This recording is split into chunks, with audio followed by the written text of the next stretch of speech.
Welcome to MakeX Robotics Competition. MakeX Inspire Smart Logistics. MakeX Inspire is a single mission competition program for teenagers aged 6 through 12. Each competition should be finished by one team, with one team member per team. The dimension of the inner side of the frame in the Smart Logistics arena is 1200 millimeters by 1200 millimeters. The arena includes one starting area with a dimension of 250 millimeters by 250 millimeters, and a storage center that consists of 5 squares with a dimension of 50 millimeters by 50 millimeters. There are 8 warehouse areas with a dimension of 40 millimeters by 40 millimeters each. The scoring props are 10 transport cubes.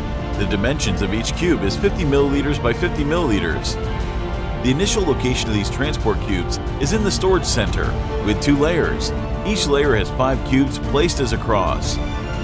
The size of the robot shall conform to the technical requirements. During the whole competition, the maximum size of the robot shall be 250 millimeters by 200 millimeters by 200 millimeters in length, width, and height. The maximum weight of the robot shall not exceed 2 kilograms. The singles match lasts for 150 seconds. Robots shall start from the starting area.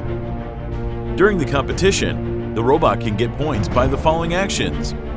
The robot can transfer 10 transport cubes that are placed in the storage center to 8 warehouse areas, and each transport cube that completely covers the warehouse areas will get 50 points. The maximum number of valid transport cubes in each warehouse area is 2. When 150 seconds run out, or the contestants apply to end in advance, the competition ends. Robots shall stop immediately. The referee will count the points after a competition. The results will be ranked according to the team's score and time spent. A team with higher points and a shorter complete time will gain a competition advantage. Welcome to MakeX Inspire Smart Logistics.